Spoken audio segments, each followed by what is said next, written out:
Shalom, saudara-saudara. Kita mau dengarkan firman Tuhan. Mari kita siapkan hati kita. Kita berdoa. Terima kasih Tuhan karena kami dapat mendengarkan firman Tuhan. Kami minta Tuhan, sementara Engkau berfirman, Engkau memberkati kami. Biar kami dapat membuka hati kami, sehingga firman Tuhan bekerja di dalam hidup kami. Terima kasih Tuhan. Urapi secara khusus kami semua. Urapi hamba-Mu, supaya hamba-Mu mampu menyampaikan isi hati-Mu. Terima kasih Tuhan. Haleluya. Amin. Saudara-saudara, pada hari ini tema kita adalah restorasi Pondok Daud. Saudara-saudara, saya ingin baca dari kitab Amos pasal 9 ayat 11 dan 12. Pada hari itu aku akan mendirikan kembali Pondok Daud yang telah roboh. Aku akan menutup pecahan dindingnya dan akan mendirikan kembali reruntuhannya. Aku akan membangunnya kembali seperti di zaman dahulu kala, supaya mereka menguasai sisa-sisa bangsa Edom dan segala bangsa yang kusebut milikku. Saudara-saudara, mengapa Tuhan sampai sangat teringat kepada Pondok Daud? Tuhan terkenang-kenang terus sampai dia ingin hal itu kembali. Dan kalau kita lihat bahwa Pondok Daud itu, Tuhan berkata bahwa aku akan membangunkannya kembali. Saudaraku, kalau kita lihat Pondok Daud itu terjadinya sesudah bangsa Israel tiba di tanah Kanaan dalam perjalanan 40 tahun di padang gurun. Kemudian tabernakel itu ditaruh di Gibeon, di kota Silo. Dan di sana orang-orang Israel membakar korban tetap, korban pagi, korban petang. Dan satu waktu Israel kalah perang dengan Filistin, dan mereka membawa tabut Tuhan ke daerah Filistin, tetapi mereka kalah, sehingga tabut Tuhan disimpan di kuil Dagon oleh orang Filistin. Tetapi apa yang terjadi? Dagon itu jatuh dan di hadapan tabut Tuhan. Dan Tuhan mengutuk orang Filistin dengan bara-bara luka-luka pada kulit. Kemudian mereka memulangkan tabut Tuhan itu di atas kereta dan lembu yang baru melahirkan anak. Jadi dengan maksud lembu itu pasti tidak akan pergi jauh, dia akan kembali. Tapi apa yang terjadi? Lembu itu membawa tabut Tuhan langsung ke daerah Israel. Dan kemudian tabut Tuhan itu tinggal di rumah Abinadab selama 20 tahun. Tidak ada yang memperhatikan tabut Tuhan itu. Pada zaman Saul pun tidak diperhatikan tabut Tuhan. Dan kemudian Daud ingin memindahkan tabut Tuhan. Tetapi waktu itu Daud taruh di atas kereta, sehingga waktu hampir tergelincir kereta itu, Usa, anak dari Abinadab, Usa memegang tabut itu dan dia mati. Dan kemudian tabut itu berada di rumah Obed-Edom. Obed-Edom adalah artinya hamba Edom.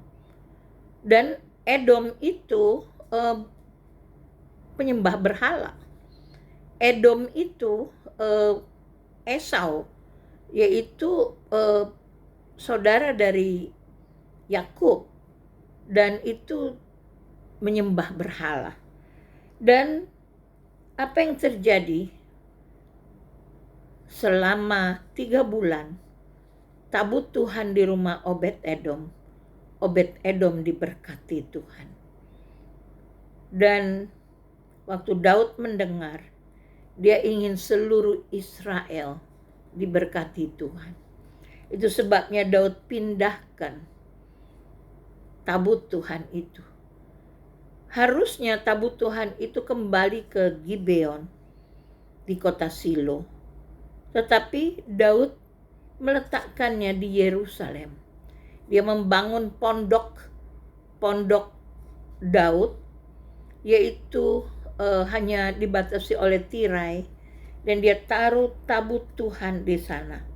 Dan saudaraku, di Gibeon, di mana ada tabernakel Musa, di situ tetap diselenggarakan korban pagi, korban petang.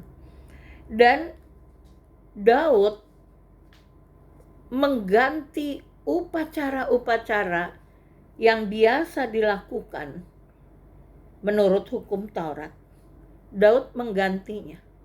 Tapi Tuhan tidak menghukum Daud.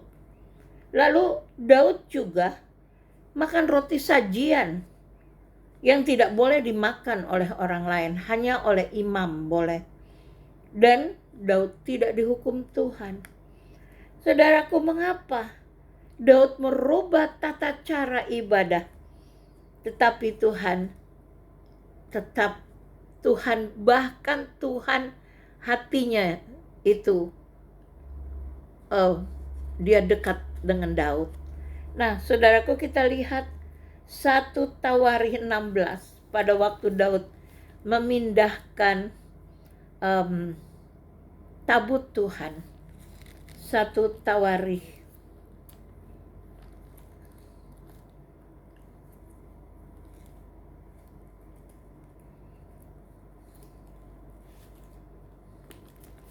16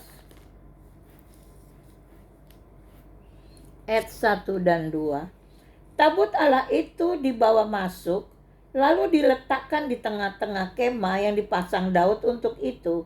Kemudian mereka mempersembahkan korban bakaran dan korban keselamatan di hadapan Allah. Setelah Daud selesai mempersembahkan korban bakaran dan korban keselamatan, diberkatinyalah bangsa itu demi nama Tuhan. Kemudian ayat 4-6,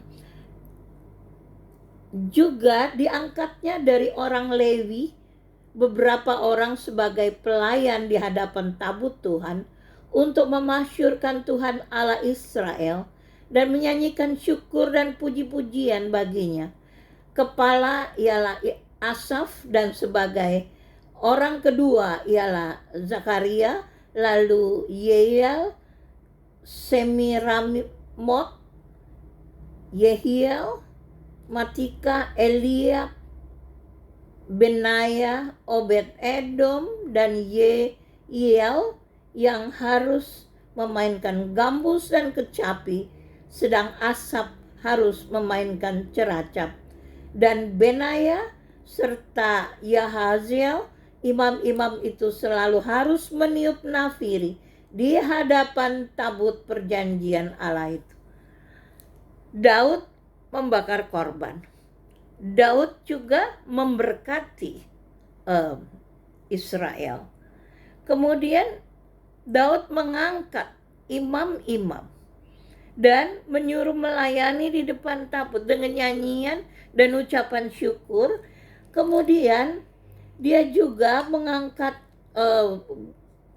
imam-imam itu dan mengatakan harus meniup nafiri di hadapan tabut perjanjian Allah itu, harus selalu ditiup nafiri. Nah, saudaraku, Daud melakukan semua, dia rombak ibadah yang biasa secara hukum Taurat. Daud juga memuji-muji Tuhan sesudah itu. Di dalam nyanyian puji-pujian Daud sesudah itu, bahwa Daud berkata, carilah Tuhan dengan kekuatannya, Carilah wajahnya selalu. Ingatlah perbuatan-perbuatan ajaib yang dilakukannya, mujizat-mujizatnya, dan penghukuman-penghukuman yang diucapkannya. Hai anak cucu Israel hambanya. Hai anak-anak Yakub, orang-orang pilihannya. Dan kemudian dia berkata, bernyanyilah bagi Tuhan, hai segenap bumi. Kabarkanlah keselamatan daripadanya dari hari ke hari.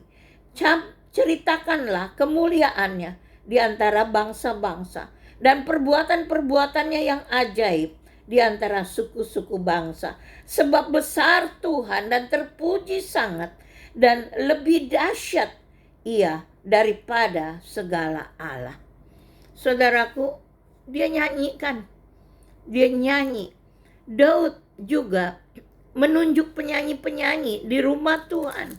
1 Tawari 25 ayat 1, kemudian kita lompat ayat 7.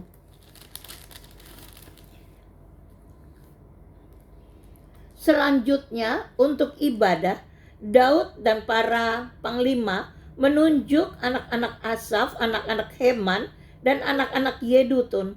Mereka bernubuat dengan diiringi kecapi, gambus, dan ceracap. Lalu ayat yang ketujuh, jumlah mereka bersama-sama saudara-saudara mereka yang telah dilatih bernyanyi untuk Tuhan, mereka sekalian adalah ahli seni, ada 288 orang. Saudara bayangkan penyanyi-penyanyi 288 orang dibagi grup-grup dan mereka melayani di hadapan tabut Tuhan itu 1 kali 24 jam. Dikatakan selalu harus ada bunyi nafiri, ada nyanyian pujian, ucapan syukur. Selalu itu sebabnya dibagi di dalam grup-grup untuk mereka berganti-gantian.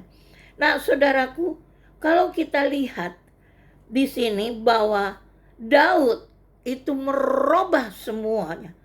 1 Tawarikh 6 ayat 31 dan 32. 1 Tawarikh 6 ayat 31 dan 32.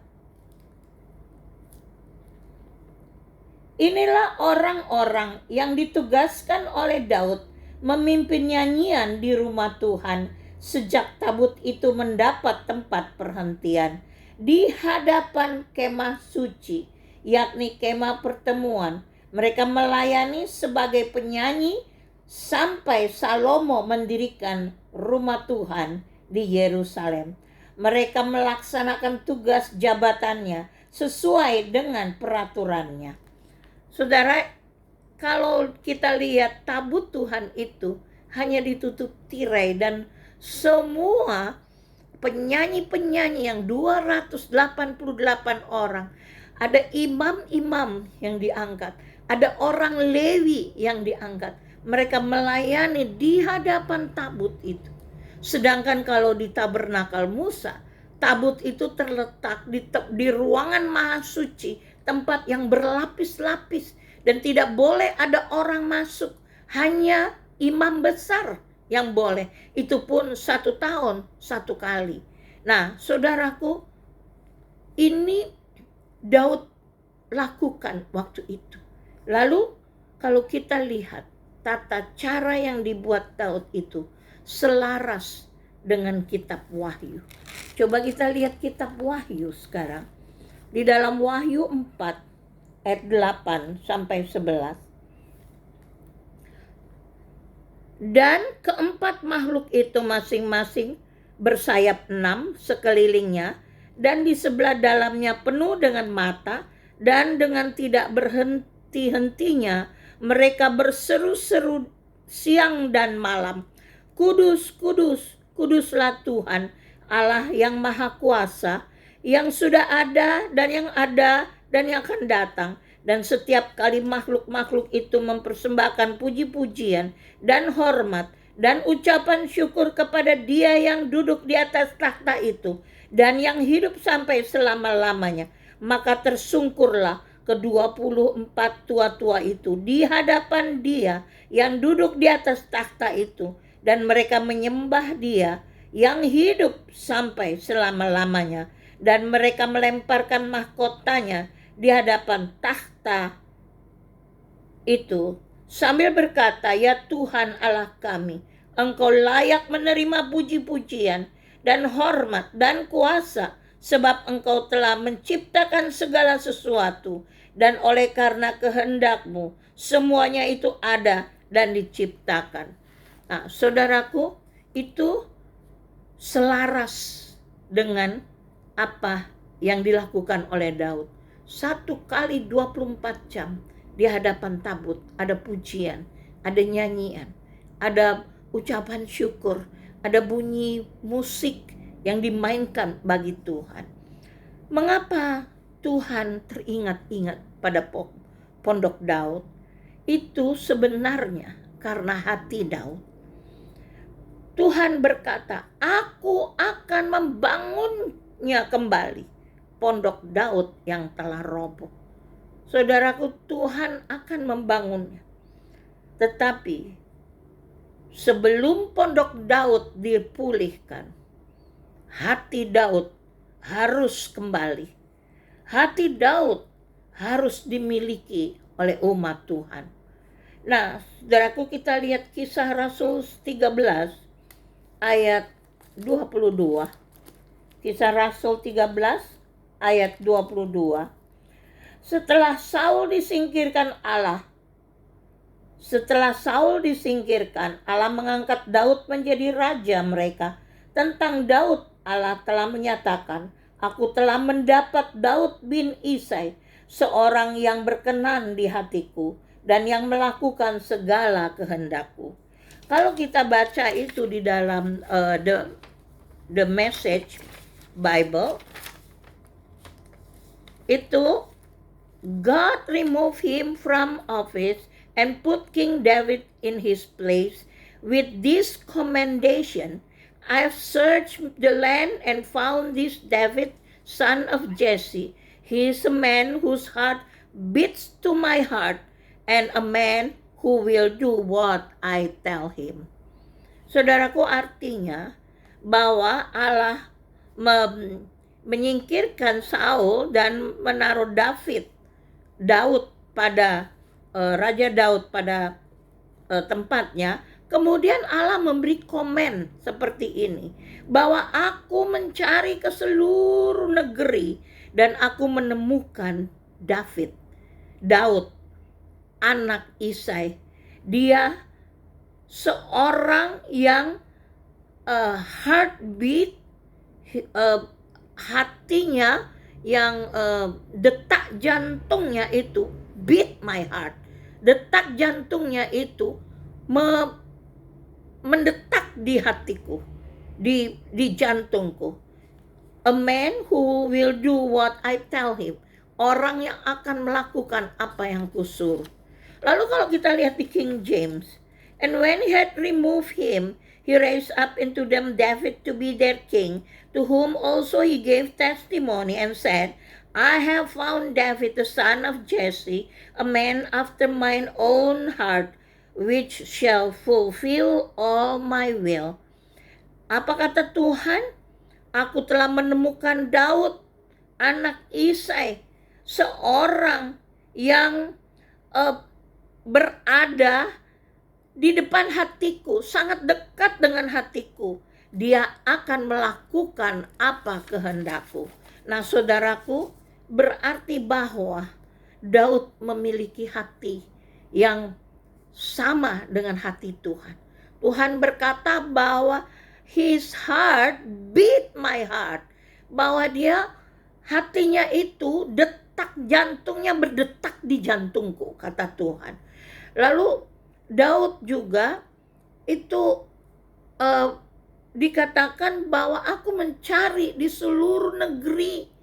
Kata Tuhan, "Aku menemukan Daud."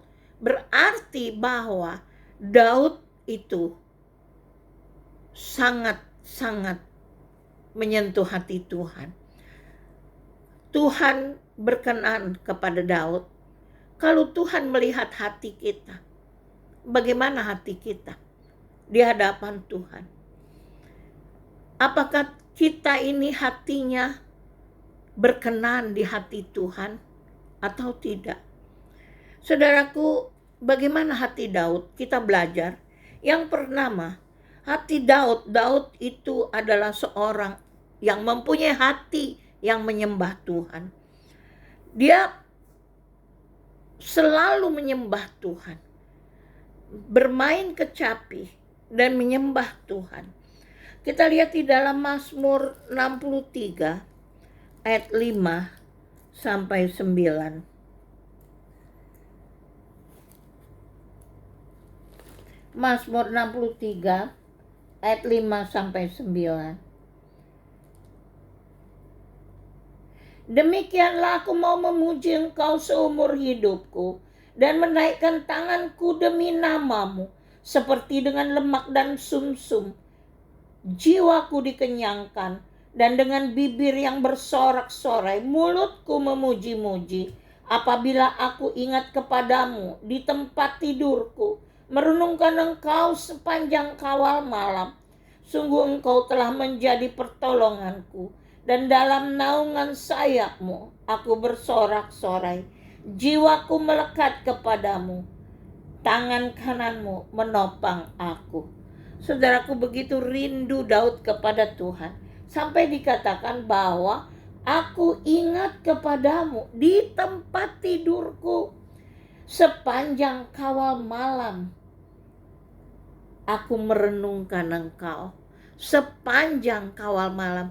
Di Israel ada 4 kawal malam, yaitu jam 6 sampai 9, 9 sampai 12, 12 sampai jam 3 pagi, jam 3 pagi sampai jam 6 pagi. Dan sepanjang kawal malam, dia mengingat-ingat Tuhan. Dia merenungkan tentang Tuhan. Berarti dia tidak tidur. Saudaraku, dia sering tidak tidur karena dia ingat Tuhan. Dia memikirkan Tuhan. Saudaraku, hati yang penuh penyembahan, kalau kita memiliki hati yang penuh penyembahan, maka kita akan mengerti bahwa semua yang kita miliki itu pemberian Tuhan. Dan bahwa kita tidak mungkin akan menyembah harta. Kita tidak mungkin akan menyembah uang. Karena hati kita ini hati menyembah Tuhan. Dan kita tidak mungkin terjebak menjadi menyembah pekerjaan, menyembah usaha, bahkan menyembah pelayanan. Ada orang pelayanan terus, tetapi dia tidak ada hubungan akrab dengan Tuhan. Nah, saudaraku, hanya Tuhan yang dirindukan. Hanya Tuhan. Tidak ada yang lain. Nah, itu hati yang menyembah Tuhan. Yang kedua, Daud miliki adalah hati yang mengenal Tuhannya. Kalau kita lihat di dalam Samuel 17, pada waktu dia berhadapan dengan Goliat, saudaraku, itu dikatakan bahwa kata-katanya menunjukkan bahwa dia mengenal betul Tuhannya. Ayat 2b, 1 Samuel 17 ayat 26b. Ayat 26b.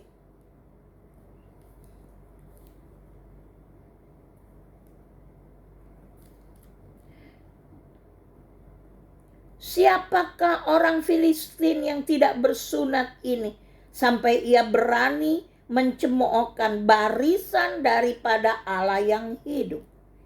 Bayangkan, dia mengenal betul bahwa kalau Israel itu karena dia memiliki Allah yang hidup, maka sebetulnya Israel tidak pernah akan kalah. Karena dia punya Allah. Sampai dia berkata, berani mencemoohkan Israel yang adalah barisan dari Allah yang hidup. Dan saudaraku, kita lihat lagi dalam ayat 36 dan 37.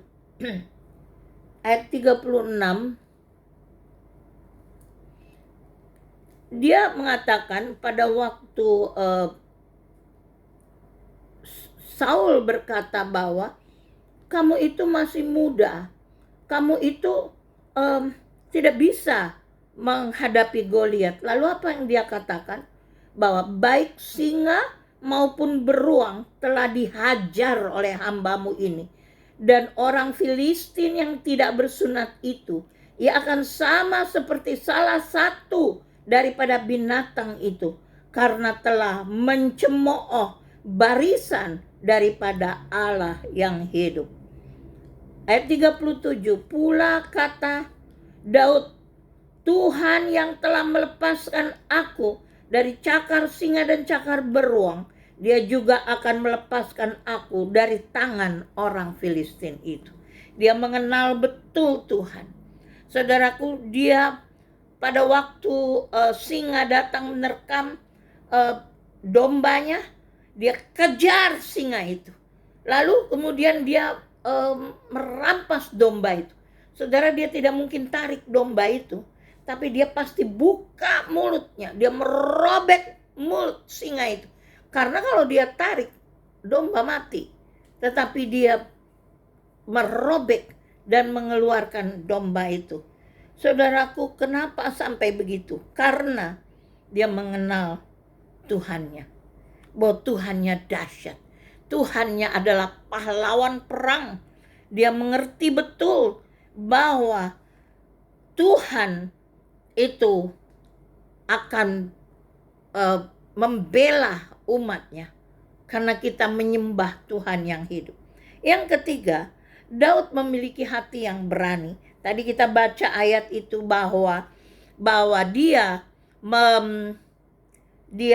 mengejar singa beruang. Dia juga berani berhadapan dengan Goliat. Saudaraku, hati yang berani. Tuhan saat ini mencari orang-orang yang berani menyatakan siapa dia, walaupun orang tersebut tidak terpelajar. Walaupun mereka tidak punya pengalaman. Murid-murid tidak terpelajar, mereka nelayan. Tetapi mereka menggoncangkan dunia karena mereka orang-orang yang berani bertindak. Mereka orang-orang yang mau dituntun oleh Tuhan ke arah mana Tuhan mengirim mereka. Lalu yang keempat, hati Daud, hati yang tulus. Saudaraku, dia waktu Saul memberikan baju perang, tombak, lembing, perisai, pedang, dia mencobanya. Lalu dia jalan dan dia merasa ini bukan, dia bukan dengan baju ini. Lalu dia melepaskannya. Daud, dia ingin seperti dia apa adanya. Dia tidak ingin jadi seperti orang lain. Dia tidak bangga menjadi tentara. Dia tidak bangga. Daud juga ada satu sifat, mudah ditegur. Pada waktu dia membuat kesalahan, pada waktu dia berdosa, waktu Nathan datang menegur dia, dia menyatakan penyesalannya. Dia tidak makan, dia tidak minum, dia tidur di lantai, dia berkabung. Sampai dikatakan Mazmur bahwa ya Tuhan, jangan mengambil roh-Mu daripadaku. Saudaraku, hati yang tulus. Lalu yang terakhir, hatinya adalah hati yang bersih. Pada waktu dia ada kesempatan untuk membunuh Saul, dia memotong hanya ujung jubah Saul. Tapi sesudah itu dia gemetar karena dia berkata bahwa orang yang diurapi, aku tidak boleh menjamah orang yang diurapi Tuhan. Dia memberikan respon yang baik pada Saul. Pada waktu Saul mati, dia berkabung. Dia memberikan right response kepada pemimpin walaupun keliru. Saudaraku, hatinya luar biasa. Dan Tuhan teringat pada Daud. Tuhan teringat bagaimana Daud menunjukkan bahwa dia adalah punya hati yang menyembah Tuhan dengan menaruh tabut Tuhan di dalam kemah Daud dan melayani Tuhan. Dia menaruh penyanyi-penyanyi, imam-imam, orang Lewi untuk melayani 1 kali 24 jam di depan. Itu sebabnya selaras dengan kitab Wahyu. Siang malam ada pujian, ada ucapan syukur, ada berikan hormat, kemuliaan bagi Tuhan siang dan malam. Nah, saudaraku, kalau kita mau Pondok Daud dipulihkan, hati Daud harus kita miliki dulu. Hati yang penuh pertobatan, hati yang mencintai Tuhan, hati yang menyembah Tuhan, hati yang mengenal Allahnya, hati yang memiliki keberanian, hati yang tulus, dan hati yang bersih. Saudaraku, Tuhan akan merubah kita sehingga ambil bagian di dalam restorasi Pondok Daud. Ada orang hanya memperbaiki luarnya, memperbaiki musik, memperbaiki pujian, tapi bagaimana dengan hati? Karena Yesus berkata, engkau memuji aku dengan mulutmu, tetapi hatimu jauh daripada.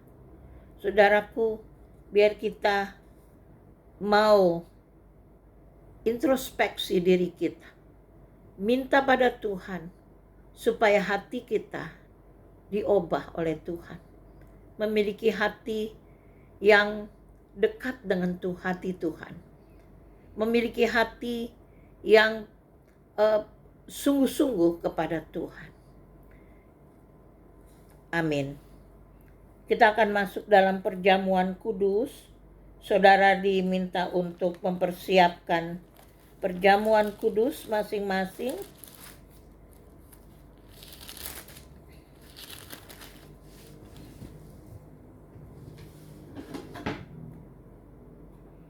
Saudara siapkan anggur dan roti. Kita angkat roti ini di tangan kanan kita. Dengarkanlah firman Tuhan. Jadi barang siapa yang dengan cara yang tidak layak makan roti dan minum cawan Tuhan, ia berdosa terhadap